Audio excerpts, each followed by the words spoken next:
Hi guys, this is Crafty Cat. Welcome back to my channel and welcome if you're new. We are here with a different kind of video. I'm going to be showing you two of the books that I've been reading this month and working on this month while I'm out at camp with Smokey the bird. Smokey, can you say hello?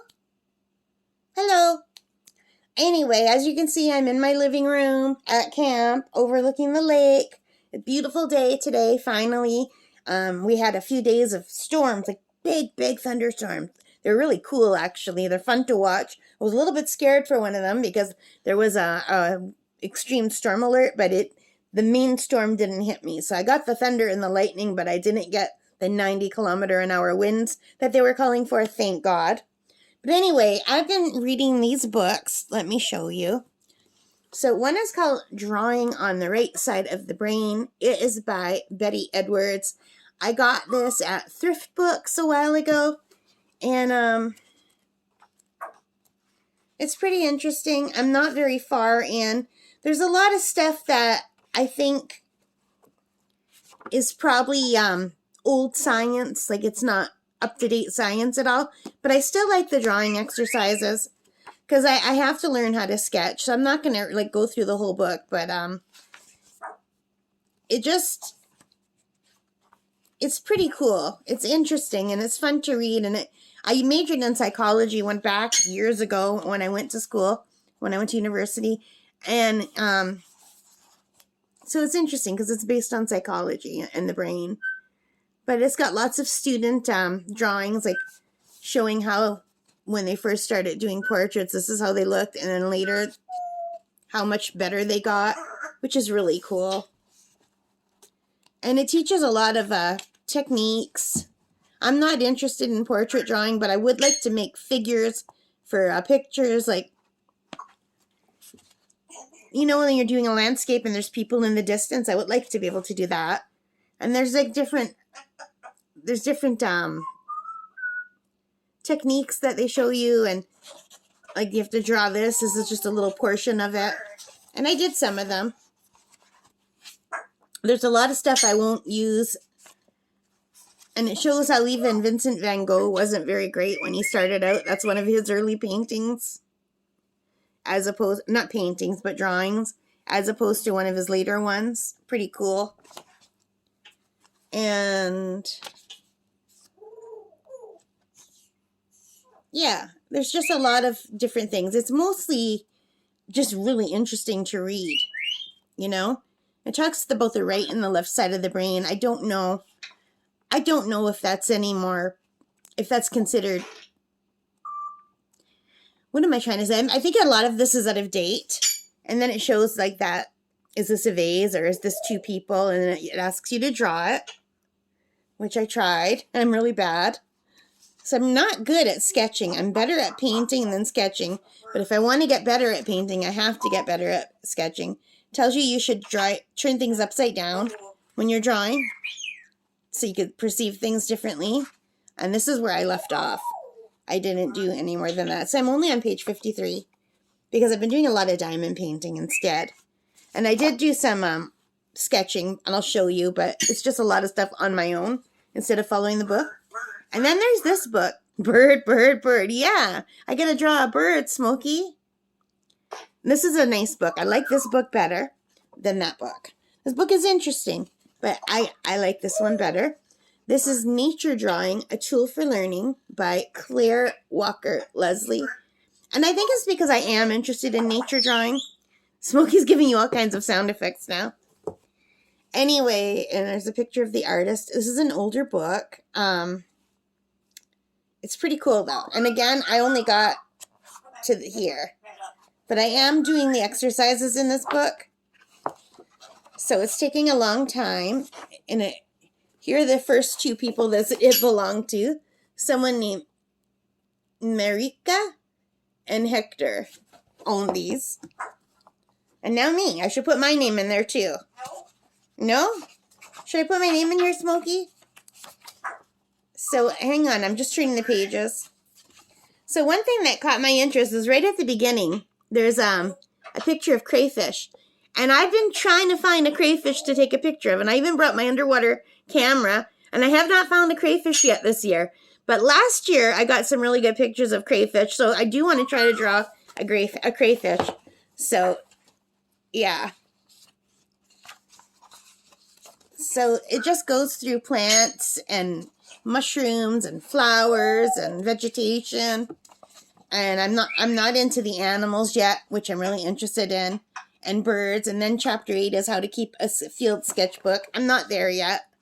I'm just kind of dabbling. And then, so what I think this would be useful for is when I go for my walks and stuff, I could take a picture, but I could also do a quick little sketch just in pencil and then go home and use the pencil sketch, and my watercolors are, I prefer acrylic, but I am getting a little bit better at watercolor, but not much. Watercolors are very hard, I find. But what I could do is just do a bunch of sketches just to get the composition right. So anyway, these give you different tools for drawing. Aren't those trees lovely? And it talks mostly about lines and different kinds of drawing. It tells you, like, look at this tree. Like someone just kind of did the outline and then went in with, I have to learn how to do trees. And like shells and some kind of little animal, a horseshoe crab. I don't know. I've never seen a horseshoe crab. I didn't know. Like that does not look like a crab at all to me. But whatever. And then there's gesture drawing. So it tells you that you should do memory drawings. The first thing it says that's the most important is to really look at what you're drawing. And that to be an artist, you have to learn how to look at the world differently, which I'm going to have to do. And not to just go by what you think something looks like, but what it actually looks like. Right, Smokey? So anyway, they have all these exercises, and there's one exercise that I don't like. It's, you can't look at your paper while you're drawing. It's called contour drawing. So you're supposed to just look at what you're drawing and not look at the paper. And to me, that's a waste of paper and time, because I just don't see how that can help. So anyway, but maybe I'm just not good enough at it yet, but I hate the contour drawing. I hate looking and not looking at my paper. Like, I just don't see the point of that. I wouldn't write a letter without looking at my paper. So I don't know. But it's really cool about how it teaches you how to draw the kind of things that I'm interested in drawing. I really like it. And then it goes through all the different tools that make things look differently. Like, depending on what kind of pencil you're using, everything could look differently, or if you're using a crayon or a ballpoint pen. And I do want to get into watercolor with line, like pen and ink. Not pen and ink. Like, what is it called? Line and wash, I think it's called. But yeah, and they have all kinds of really interesting examples of drawings. And I tried a couple of them. And then I tried stuff just on my own. Like, look how cool those leaves are. So I have a hard time looking. Like, if I were to look at these leaves in real life, I would have a very hard time drawing them. If I look at a picture that someone else has drawn, then I can figure out how to do it. I don't know why. I hope I'll get better at looking at real life and being able to draw from it. So anyway, get the little squirrels. Oh, and this morning I was sitting down at the lake, and I have that little dog next door that's with me all the time. And he took off in the bush, and while he was gone, a little chipmunk came right up and he tapped me on the foot. And I think he wanted some peanuts, and I didn't have any. I tried to draw this tree in my sketchbook. I tried to do this.